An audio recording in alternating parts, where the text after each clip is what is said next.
DIG Narmadapuram से मिले नगर रक्षा समिति के समिति सदस्यों को हो रही है समस्या से कराया अवगत। बैतूल में नगर रक्षा समिति का एक दल सोमवार को प्रदेश संयोजक दीपक तिवारी की अगुवाई में नर्मदापुरम रेंज डीआईजी प्रशांत खरे से मिलने पहुंचा, जिसमें बैतूल, हरदा और नर्मदापुरम के नगर रक्षा समिति के जिला संयोजक और थाना प्रमुख मौजूद थे, जहां डीआईजी का नगर रक्षा समिति सदस्यों द्वारा पुष्पगुच्छ भेंट कर स्वागत किया गया।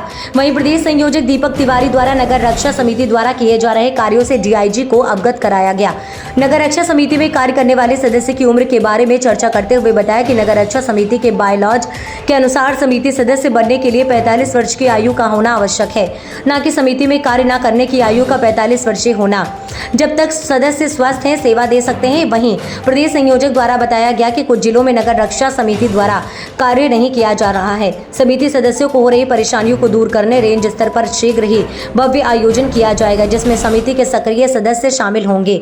डीआईजी प्रशांत खरे का कहना है कि सभी जिलों के पुलिस अधीक्षकों से चर्चा कर नगर रक्षा समिति को सुचारू ढंग से संचालित कराने के लिए निर्देशित किया जाएगा। जिला ब्यूरो नईम मामू की खास रिपोर्ट।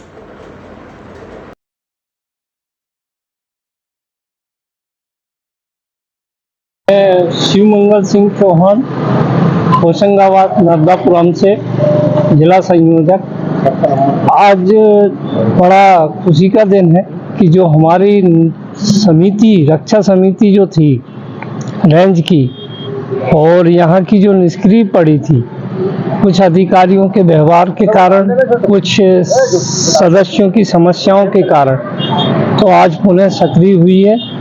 और आगे हमारी जो मांग अभी जैसे हमारे प्रदेश संयोजक ने बताई हैं, ये सब मांगों पर उनसे चर्चा हुई है और चर्चा के दौरान ये निकल कर आया है कि हम एक रेंज का एक बड़ा प्रोग्राम करेंगे यहाँ पर, और उसमें सभी सक्रिय सदस्यों को बुलाया जाएगा और सदस्यों की फिर पुनः यहाँ पर रक्षा समिति खड़ी करी जाएगी, जिससे कि शहर का वातावरण, इस जिले का वातावरण, इस रेंज का वातावरण हम पुलिस के साथ मिलकर और संभालने की कोशिश करेंगे।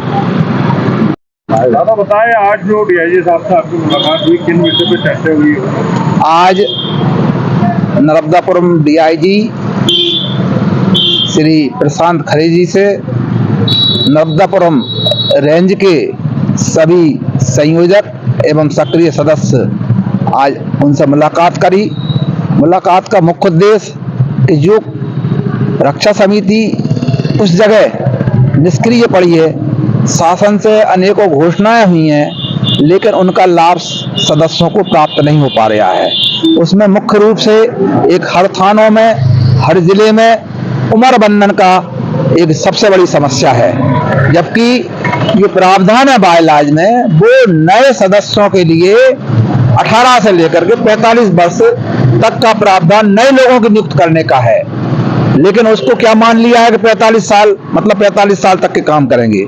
इसके लिए मेरी मुख्यमंत्री जी से भी चर्चा हो चुकी है। मुख्यमंत्री जी ने प्रदेश के वित्त मंत्री जगदीश देवड़ा जी को भी उसमें परिवर्तन के लिए, संशोधन के लिए किया है। शीघ्र ही ये संशोधन, हमारी जो मांग है कि रक्षा समिति के पुराने जो सदस्य हैं उनकी स्वास्थ्य परीक्षण करके रह जाए। जब तक वो स्वस्थ हैं, सेवा देना चाह रहे हैं, वो सेवाएं दे सकते हैं। दूसरी मुख्य बात हमारी कि रक्षा समिति के प्रत्येक सदस्य को पूरे प्रदेश में एक रूपता में पहचान होना चाहिए। तीसरी जो है कि मानदेय तनख्वाह चाहे कम कर दो, लेकिन नाम दरोगा धर दो, जिससे कि कम से कम सदस्यों का उत्साह बना रहे। तीसरी बात कि कम से कम सदस्यों का एक रेंज स्तरीय प्रशिक्षण यहाँ पर ये बहुत समय से नहीं हुआ है, वो डीआईजी साहब से हमारी बात हुई है। अभी हम आईजी साहब के पास भी जा रहे हैं, उनसे भी चर्चा होगी और पुनः हमारे रक्षा समिति के सदस्य जवान किन्हीं कारणों से, कुछ अधिकारी की वजह से जो निष्क्रिय हो गए थे, अब वो पुनः सक्रिय होकर के पुनः रक्षा समिति के माध्यम से पुलिस के साथ कंधे से कंधा मिलाकर के सेवाएं देंगे।